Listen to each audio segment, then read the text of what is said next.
Hello student, MS class में आप सबका स्वागत है। आज हम लोग जो है कक्षा 9 का जो मैथ है प्रश्नावली छठा जो प्रश्नावली हमारी रेखा और कोण, उस पर हम लोग चर्चा करेंगे। आज हम लोग काफी दिनों के बाद जो है लेसन शुरू करने जा रहे हैं। किसी रीजन की वजह से काफी क्लासेस जो है सस्पेंड की। अब आज से हमारी कंटिन्यू क्लास चलेगी। अभी कुछ दिन तक क्लासेस जो है अल्टरनेट चलेगी। मतलब यह है कि एक दिन 9 की क्लास होगी मैथ की, फिर एक दिन जो है 10 की मैथ की क्लास चलेगी, फिर जो है कुछ समय के बाद कंटिन्यू क्लासेस शुरू हो जाएंगी। तो आज चलिए हम लोग शुरू करते हैं। देखिए यहाँ पर इसमें हम लोग सबसे पहले इसका परिचय देखेंगे कि क्वेश्चन इसके अंदर जो परिचय है क्या क्या चीजें हम लोग को बेसिक चीजें क्या क्या पढ़नी है, उसके बाद तब जाकर के हम लोग इसके उदाहरण को और एक एक क्वेश्चन पर हम लोग चर्चा करने वाले हैं। तो देखिए यहाँ पर सबसे पहले चीज हम लोग जो पढ़ने वाले हैं वो क्या हमारी होगी रेखा। इसके अंदर देखो हमारे लेसन का नाम है रेखा और कोण। सबसे पहले हम लोग रेखा के बारे में पढ़ेंगे। रेखा किसे कहते हैं? देखिए यहाँ लिखा है कि एक ऐसी लकीर जो दोनों दिशाओं में अनंत तक बढ़ती ही जाए उसे रेखा कहते हैं। यानी ऐसी लकीर जो दोनों दिशाओं में अनंत तक बढ़ती चली जाए। यानी जिस तरीके इसका अगर फिगर बना तो कुछ इस प्रकार से आएगा। जैसे यहाँ पर तीर का निशान जब बनाया जाता है तो ये दोनों दिशाओं में हम लोग, इसका मतलब यह है कि इसको दोनों दिशाओं में हम लोग कंटिन्यू बढ़ा सकते हैं। तो ये रेखा हो जाती है हमारी। इसको हम क्या बोलते हैं? रेखा बोलते हैं। अब इसका नाम लोग दे दिए यहाँ पर ए बी। और अगर इसको इस तरीके से दर्शाया जाता है, इस तरीके से ए बी पर हम लोग दोनों तरफ इस तरीके से तीर का निशान लाकर लिखते हैं, इसको हम लोग क्या बोलते हैं? रेखा कहते हैं। इस तरीके से ये रेखा की हमारी डेफिनेशन होती है। अब बात करें यदि अगर रेखा खंड की, रेखा खंड क्या चीज होता है? यहाँ देखिए लिखा है कि एक रेखा का वो भाग जिसके दो अंत बिंदु हो एक रेखा खंड कहलाता है। मतलब रेखा का, रेखा में क्या होता है हमारे दोनों तरफ अनंत को बढ़ाया जा सकता है, लेकिन रेखाखंड वो रेखाखंड उसे कहते हैं जिसका भाग निश्चित हो। जैसे इसका अगर और इसमें लिखे है कि जिसका दो अंत बिंदु हो, यानी इसी में से अगर उठा लिया जाए यहाँ पर, तो यहाँ पर बात करें कुछ इस प्रकार से, तो हमारा ये इसका क्या कहलाएगा? रेखाखंड कहलाएगा। ये ए बी है जिसका अंत बिंदु हो, यानी अब इससे आगे हम लोग रेखा को नहीं खींच सकते क्योंकि ये अब हम लोग को मिल गया, इसका अंत बिंदु मिल गया है। ठीक, तो यहाँ पर हम लोगों को जब इसका अंत बिंदु मिल गया तो इसको किस तरीके से प्रदर्शित कर सकते हैं हम लोग? यहाँ पर हम लोग इसको इस तरीके से प्रदर्शित करेंगे, सीधी लकीर लगा करके। ये हमारी रेखा है। ठीक, अब इसके बाद यदि अगर बात करें एक किरण की, किरण किसे कहते हैं? यहाँ पर देखिएगा किरण में लिखा है कि रेखा का वह भाग जिसका एक अंत बिंदु हो एक किरण कहलाता है। अब रेखा का वो भाग जिसका एक अंत बिंदु हो, देखो उसका मैं फिगर यहाँ पर बना दे रहा हूं, और एक अंत बिंदु जैसे यहाँ पर ये ले लिया, एक अंत बिंदु और एक को हम लोग आगे बढ़ा सकते हैं। देखो रेखा का वो भाग जिसका एक अंत बिंदु हो एक किरण कहलाता है। यहाँ पर ये इसका एक अंत बिंदु हो गया और ये आगे की तरफ किरण हमारी जा रही है। इसलिए ए और यहाँ पर हम लोग बी कर दे, इसको इस तरीके से प्रदर्शित किया जाता है हम लोग को। ये किरण वाला ग्राफ, ये उसके पीछे रहेगा, यहाँ पर रहेगा, ये किरण वाला है, ये रेखाखंड हमारा है और ये रेखा है। इसकी फुल डेफिनेशन है। इस तरीके से रेखा और कोण को हम लोग जो है परिभाषित, रेखा कोण और किरण को इस प्रकार से परिभाषित करते हैं। अब हम लोग बात करेंगे संरेख बिंदु और असंरेख बिंदु, ये क्या होता है? देखिए संरेख बिंदु किसे कहते हैं? तो संरेख बिंदु उसे कहते हैं यदि तीन या अधिक बिंदु एक ही रेखा पर स्थित हो तो वह संरेख बिंदु कहलाता है। मतलब ये तीन या उससे ज्यादा बिंदु अगर एक ही रेखा पर स्थित हो जाए, जैसे बात करें यहाँ पर देखो एक बिंदु ले लिया, एक यहाँ पर, एक यहाँ पर, एक यहाँ पर, इस तरीके से ले लिया और ये सारे के सारे एक ही रेखा पर मौजूद है। ए बी सी डी ये सब एक ही रेखा पर मौजूद हो, इसको हम लोग क्या कहते हैं? संरेख बिंदु कहलाता है। तीन या तीन से अधिक, ये याद रखिएगा, तीन या तीन से अधिक एक ही रेखा पर यदि अगर स्थित हो तब जाकर के हम लोग उसको कहें कि ये बिंदु हमारा क्या है? संरेख बिंदु है। और अगर असंरेख की बात करें तो देखिए यहाँ पर लिखा कि यदि तीन या अधिक बिंदु एक सीधी रेखा पर स्थित नहीं हो तो वो असंरेख बिंदु कहलाता है। तीन या अधिक की बात कर रहे हैं, ध्यान रखिएगा, तीन या उससे अधिक बिंदु अगर एक सीधी रेखा पर स्थित नहीं हो तो वो असंरेख बिंदु कहलाता है। जैसे यहाँ पर एक बिंदु मान लो कि मैंने यहाँ पर ले लिया, एक बिंदु यहाँ पर मैंने ले लिया, इसी तरीके से जो है एक बिंदु मैं यहाँ पर ले ले रहा हूं। अब देखिए ये तीनों बिंदु को मिलाकर के सीधी लाइन खींची जा सकती है? बिल्कुल नहीं खींची जा सकती। एक सीधी रेखा नहीं खींच सकते। सीधी रेखा हमारे इसी प्रकार से जा रही है, यानी ये हमारा बिंदु C है, इस रेखा से दूर चला जा रहा है, इस लाइन से हट गया, ये असंरेख बिंदु कहलाएगा। एक लाइन पर है ही नहीं। अगर ये पॉइंट इसी पर होता तो हम लोग इसको कहते कि असंरेख है। अब ये इससे दूर इस लाइन से ऊपर है, इस लाइन पर नहीं है, इसे क्या बोलेंगे? इसे असंरेख बिंदु कहा जाएगा और इसको हम लोग क्या बोलेंगे? संरेख बिंदु सब कहलाएंगे। जो ये हो गया हमारा संरेख और असंरेख। अब देखिए जो है कोण, देखिए कोण क्या चीज होता है। तो अभी तक हम लोग इसमें हम लोगों ने जो है संरेख और असंरेख देखा। उसके बाद देखो कोण। तो कोण क्या है हमारा कि जब दो किरणें एक ही अंत बिंदु से परारंभ होती हो, यदि दो किरणें हो और एक ही अंत बिंदु से प्रारंभ हो, एक कोण बनाती है। मतलब ये कि कोई भी दो किरण अगर लिया जाए, जैसे एक किरण मैंने ये ले लिया, ये किरण है, और एक किरण ऐसे ले लिया, और ये दोनों का अंत बिंदु है, अंत बिंदु से प्रारंभ हो रही है, दोनों एक ही साथ हो रही है, तो एक कोण बनाती है। जो ये चीज बिंदु है इसी को हम लोग कोण कहते हैं। ठीक है, ऐसे प्रदर्शित कर दिया, किसी चीज से भी प्रदर्शित कर दिया कि उसे, या फिर इसका एक और कंडीशन हो सकती है कि कोण को बनाने वाली दो किरणें कोण की भुजा कहलाती है। यानी जो कोण को बना रही है दोनों किरणें, ये वाली एक किरण हो गई और ये वाली किरण हो गई, इन दोनों का जो नाम दिया जाएगा, इन दोनों का नाम हम लोग क्या देंगे? इस दोनों का नाम भुजा कहलाएगा। क्या कहलाएगा? भुजा। ये भुजा है, एक ये भुजा हो गई हमारी और एक ये वाली भुजा हो गई। और फिर आगे का लिखा कि और वह उभयनिष्ठ अंत बिंदु कोण का शीर्ष कहलाता है।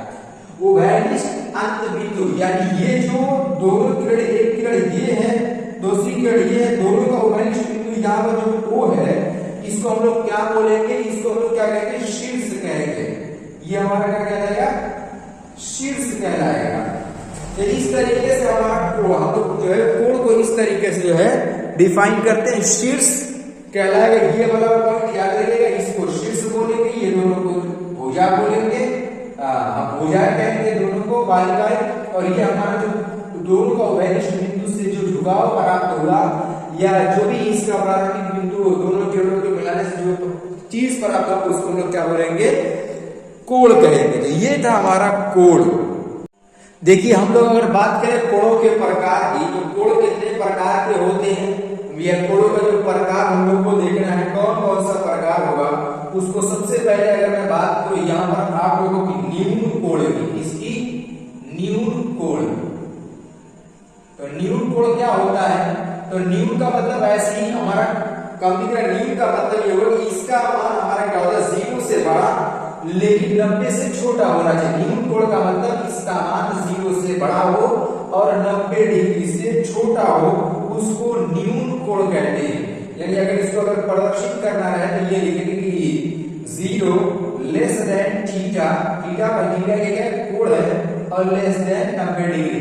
90 और 0 के बीच में जो कोण प्राप्त होता है उसको न्यून कोण कहते हैं। यदि अगर इसका फिगर बनाएंगे तो इस प्रकार से हमारा फिगर प्राप्त होगा। ये हमारा जो कोण है ये न्यून कोण कहलाता है। और अगर इसके दूसरे पार्ट की बात करें तो दूसरा हमारा जो कोण होता है वो समकोण। कौन सा कोण? समकोण। और समकोण का मतलब आप लोग जानते ही हैं, राइट एंगल इसको इंग्लिश में बोला जाता है, जिसका मान ठीक 90 डिग्री हो। कितना? 90 डिग्री हो। इसको हम लोग क्या बोलते हैं? समकोण कहते हैं। यानी ये 90 डिग्री अगर हमें प्राप्त हो जाए, यानी थीटा का मान 90 डिग्री मिल जाए, उसे हम लोग क्या कहते हैं? समकोण कहते हैं। दो कोण, एक न्यून कोण, एक हो गया हमारा समकोण। और एक और जो तीसरे प्रकार के कोण की बात करें, अधिक कोण। कौन सा कोण? अधिक कोण। तो अधिक कोण क्या होता है? अधिक कोण का मतलब वो कोण जिसका मान हमारा कितना होना चाहिए? 90 से अधिक हो, लेकिन 180 से कम हो, उसको हम लोग अधिक कोण कहते हैं। अगर इसका डायग्राम बनाने की बात करें तो डायग्राम कुछ इस प्रकार से हमारा बनेगा। ये जो कोण हम लोग को मिलेगा, ये अधिक कोण होगा, जिसका मान हमारा हो जाएगा 90 से हमारा ज्यादा हो, लेकिन 180 से कितना होना चाहिए? कम होना चाहिए। इसको हम लोग क्या बोलते हैं? अधिक कोण कहते हैं। ठीक। अब इसके बाद देखिए, इसका जो अगला वाला हमारा कोण होगा, अधिक कोण के बाद कौन सा कोण हमें मिलने वाला है? तो अधिक कोण के बाद अगर हम लोग ये देखें, आप लोग को मिल जाएगा ऋजु कोण। क्या? कौन सा कोण? ऋजु कोण।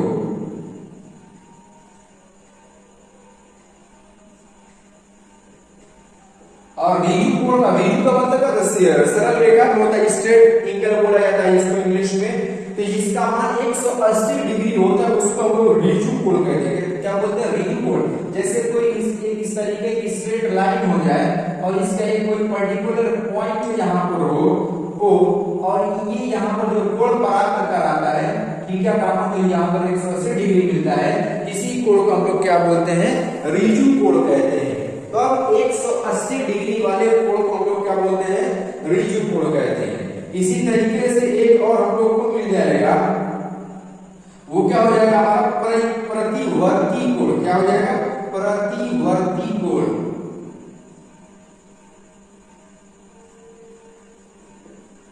जिसका एक और नाम हमारा बृहद कोण इसको बोलते हैं। क्या बोलते हैं? बृहद कोण कहा जाता है। तो बृहद कोण का मान कहते हैं 180 से बड़ा हो, लेकिन 360 डिग्री से छोटा होना चाहिए, ऐसे कोण को बृहद कोण कहेंगे। यदि अगर इसके डायग्राम की बात करें तो ये इसका जो फिगर बनेगा वो कुछ इस प्रकार से बनेगा। जो ये बाहर वाला कोण हम लोग को देखने को मिल रहा है ना, ये वाला हमारा जो कोण है, ये बृहद कोण होगा, जिसका मान 180 डिग्री से कितना छोटा होना चाहिए, और जो हमारा ये 360 डिग्री से बड़ा रहना चाहिए। 180 से छोटा और 360 डिग्री से बड़ा रहेगा। इसी तरीके से एक और कोण की बात करें, थोड़ा इसको मैं मिटा दे रहा हूं। अब एक और कोण की बात करें यहाँ पर, अगर वो कौन सा कोण होगा? वो हम लोग बात करें संपूर्ण कोण।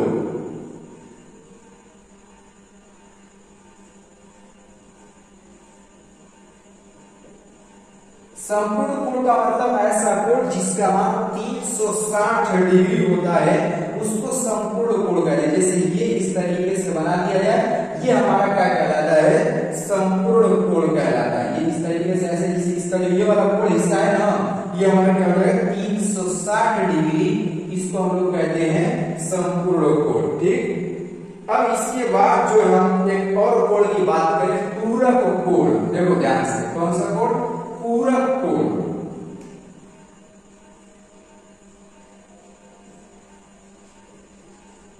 पूरक कोण क्या होता है? पूरक कोण उसे कहते हैं यदि दो कोणों का योग 90 के बराबर हो। दो कोणों का योग 90 के बराबर हो तो उसे हम लोग पूरक कोण कहते हैं। तो जैसे अगर बात करें, जैसे ये 60-30 का अगर पेड़ में, तो हमारा क्या होगा? दोनों का योग 90 डिग्री हो जाएगा। ये दोनों एक दूसरे के पूरक है। इसी तरीके से बात करें 70 और 20 की, ये दोनों एक दूसरे के पूरक है। अगर 45 ले लें, ये भी पूरक है। और अगर 40 ले लें, ये भी हमारा क्या है? पूरक कोण कहलाएगा। एक इसी प्रकार का एक और कोण बनता है, वो हमारा समपूरक। कौन सा? समपूरक कोण कहलाता है। तो समपूरक कोण का मतलब क्या होता है कि ऐसा कोण, ऐसे दो कोणों का योग, कहते हैं ऐसे दो कोणों का योग जिनका जो योग होगा 180 डिग्री के बराबर हो, जैसे अगर मैंने कहा कि 150 और 30 ले लिया, यह हमारा कौन सा कोण कहलाएगा? संपूरक कोण कहलाएगा। यदि अगर मैंने 120 और 60 ले लिया, संपूरक कोण कहलाएगा। इसी तरीके से 100 डिग्री ले लिया और यहाँ पर 80 डिग्री ले लिया, संपूरक कोण कहलाएगा। क्या हमारा 100 डिग्री और 90 डिग्री ये दोनों एक दूसरे के संपूरक है? नहीं है, क्योंकि दोनों का योग 180 डिग्री के बराबर हमारा नहीं है। ये हमारे संपूरक कोण नहीं कहलाएंगे, ये हमारा संपूरक कोण। अब इसके बाद एक दो कोण और चर्चा करते, देखिए वहां उसको भी देख लीजिए आप। कौन सा? आसन्न कोण। क्या बोलते हैं इसको हम लोग? एक और कोण बता दे रहा हूं, आसन्न कोण। अगर इसका डेफिनेशन लिखिए तो लिखिए, मैं बोल दे रहा हूं, लिखिए दो कोण आसन्न कोण कहलाते हैं। लिखिएगा, दो कोण आसन्न कोण कहलाते हैं यदि उनमें एक उभयनिष्ठ शीर्ष हो, फिर आगे लिखिए एक उभयनिष्ठ भुजा हो और उनकी भुजाएं जो उभयनिष्ठ नहीं है, उभयनिष्ठ भुजा के विपरीत और स्थित हो, विपरीत और स्थित हो। एक बार फिर से लिखिएगा, दो कोण आसन्न कोण कहलाते हैं यदि उनमें एक उभयनिष्ठ शीर्ष हो, एक उभयनिष्ठ भुजा हो और उनकी दो भुजाएं जो उभयनिष्ठ नहीं है, उभयनिष्ठ भुजा के विपरीत और स्थित हो। अब जैसे बात करें हम लोग आसन्न कोण की बात कर रहे हैं, जैसे यहाँ पर हम लोग देखो इसका डायग्राम इस तरीके से बना रहा, आसन्न कोण पर चर्चा करेंगे। यहाँ पर ये O है, ये बिंदु A ले लिया मैंने यहाँ से, और यहाँ पर देखो एक उभयनिष्ठ बिंदु इसके अंदर होना चाहिए। तो आसन्न कोण कह रहे हैं एक उभयनिष्ठ शीर्ष हो। ये वाली क्या है? ये जो एक उभयनिष्ठ शीर्ष हो गया।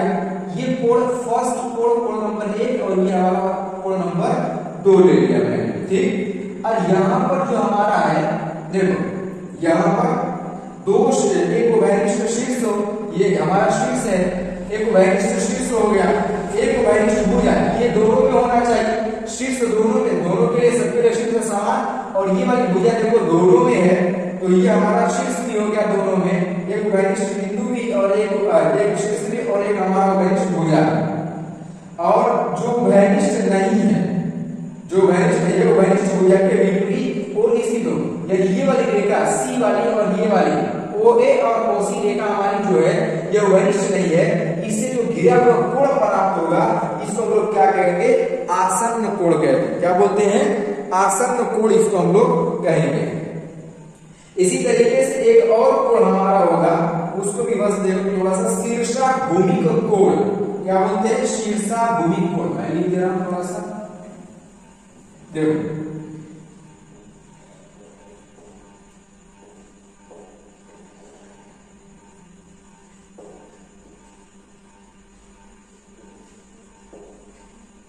शीर्षाभिमुख कोण। अब देखो शीर्षाभिमुख कोण क्या होता है? अब हम जानते हैं कि इस तरीके से अगर लाइन बना तो ये वाला कोण हमारा क्या होता है? हमारा कोण 1, ये कोण नंबर 1, कोण नंबर 2, कोण नंबर 3 और कोण नंबर 4 करते हैं। कोण नंबर 1 कोण नंबर 2 के बराबर हो जाएगा, यानी कोण 1 कोण 2 के बराबर हो जाएगा और कोण 3 कोण 4 के बराबर हो जाएगा। इसको हम लोग क्या बोलते हैं? शीर्षाभूमिक कोण। दो तिर्यक लाइन जब एक दूसरे को बराबर काटती है तो उससे जो कोण प्राप्त होता है उसको शीर्षाभिमुख कोण कहा जाता है। क्या बोलते हैं? शीर्षाभिमुख कोण। ये हमारा हो गया। इसी तरीके से एक और आता है कि कोणों का रेखीय युग्म। कोणों का जो रेखीय युग्म का मतलब होता है कि ऐसा दो कोणों का योग जो एक ही रेखा पर स्थित हो, उनका योग कितना आएगा? तो 180 डिग्री, दोनों का योग कितना आएगा? 180 डिग्री आएगा। इसको बोलते हैं कोणों का रेखीय युग्म कहा जाता है। तो उम्मीद करता हूँ कि आप लोग को ये सब सारी पॉइंटें समझ में आ गया होगा, कोण से रिलेटेड सारी चीजें आप लोग को क्लियर हो गई होंगी। अभी इसके बाद हम लोग इसकी अभिग्रहित और इसकी प्रमेय पर चर्चा करेंगे, उसके बाद इसका उदाहरण हम लोग करेंगे इसमें।